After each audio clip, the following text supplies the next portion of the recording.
If you're using rosemary water to grow your hair, stop. You are almost certainly making at least one of these 5 mistakes. And the last one isn't just stalling your progress, it can actively destroy follicles. This isn't another boil rosemary tutorial. This is an intervention. Because that viral recipe, it's built on one giant misunderstanding. The study that launched this entire trend used rosemary oil, not rosemary water. And if you've already started, if you're full of hope, but your scalp is now itchy and your hair feels like straw, you are not alone. That feeling is a critical warning sign, and we need to talk about it. So, let's get straight to it. The first and most dangerous mistake is treating your homemade rosemary water like it's a stable cosmetic you bought from a store. It is not. Think about it.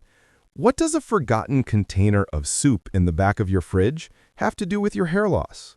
When it comes to DIY rosemary water, everything. You boiled rosemary. You bottled it. There are no preservatives. That natural spritz is the perfect petri dish for bacteria, mold, and fungus. Within 3 to 7 days, even refrigerated, that health spray can turn into a microbial cocktail. And you're probably spraying it straight onto your scalp, unknowingly bathing your follicles in bacteria. That contamination can cause infections, inflammation, and follicle damage, which means more hair loss, not less. The exact opposite result you were hoping for. So, what's the #1 red flag to toss it? It's not the smell. Smells lie. By the time it smells bad, it's been contaminated for days. The real warning is cloudiness. Here's the rule of thumb. Clear equals okay. Cloudy equals trash. A slimy feeling inside the bottleneck? Trash.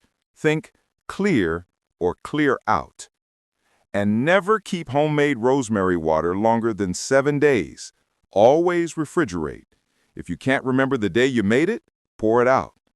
But even if your rosemary water is perfectly fresh, you could be making mistake #2, and it's turning your scalp against you. Mistake #2, you're using it way too often, and that tight, clean scalp feeling is a lie. You see videos of people drenching their hair daily and think more is better. But that tight, squeaky clean feeling, it isn't success. It's your skin screaming that you've stripped away the scalp's protective oils. For many, daily use causes extreme dryness, relentless itching, and flaking. This constant irritation puts your follicles under stress. Irritated follicles stop producing. They shed. It shortens the growth phase and pushes hair prematurely into the shedding phase, like yanking plants from the soil before they mature. This is the crushing moment when you realize the cure you're using is actually making things worse. If you've experienced that dryness or itchiness yourself, drop one word in the comments. Itchy. It's one of the most common complaints I hear. The solution is to listen to your scalp. Start with just 2 or 3 times a week. If you feel any irritation, pull back. Irritating your scalp is like trying to grow a garden in dry, cracked soil.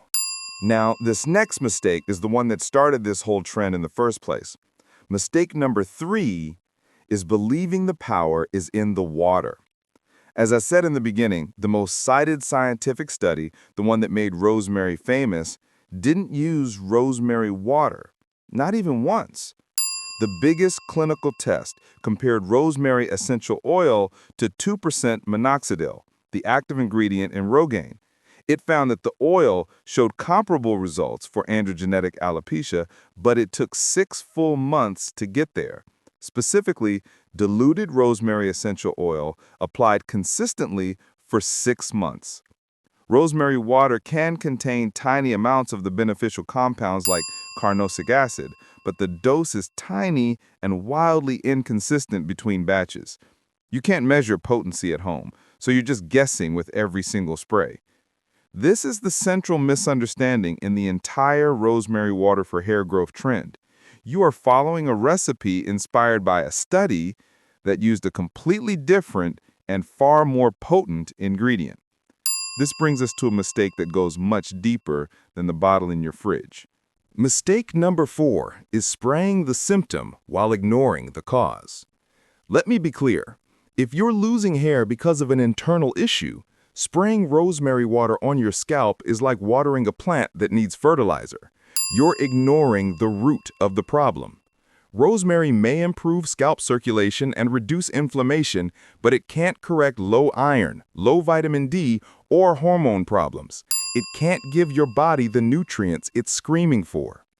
Using rosemary water for hair growth without understanding why you're losing hair in the first place is a recipe for deep disappointment. It is critical to look at the big picture, diet, stress, and potential deficiencies that need to be checked by a professional. Treating your hair loss must start from the inside out. Your scalp is just the final destination. And this leads directly to the 5th and final mistake, the one that guarantees you will fail. Mistake number 5 is having TikTok patience. You see a 15-second video, you use the spray for 3 weeks, you see nothing, and you quit. That clinical trial we talked about required 6 months of consistent use. 6 months. Hair growth is a marathon. The hair cycle is slow. Even with pharmaceutical-grade treatments, it takes a minimum of 3 to 4 months to see the first fuzzy signs of new growth. If you want a real chance at results, you have to treat this like a 6-month experiment, not a 3-week miracle. But here is the most important thing to remember. A healthy scalp is not a lost cause. Your hair can recover, and you have the power to stop what's harming it and create the right environment for that recovery to begin starting today. So, here is your action plan. It's 3 quick steps. 1. Go to your fridge. If your homemade batch is cloudy or older than 7 days, pour it out right now. 2. If you want to use rosemary, consider the method that was actually studied. Use 3 to 5 drops of high-quality rosemary essential oil diluted in a teaspoon of a carrier oil like jojoba or argan. And always, always do a 24-hour patch test behind your ear first. 3. If your hair loss is significant, stop guessing. See a doctor and get blood work done to check your iron, vitamin D, and thyroid function. You have to know what you're fighting. Starting today, you're no longer just following a trend. You are equipped to move forward with science and strategy, not just social media hype. If you want a short printable rosemary safety card, a 1-page checklist to follow for the next 6 months, subscribe and I'll drop a link to it in the pinned comment.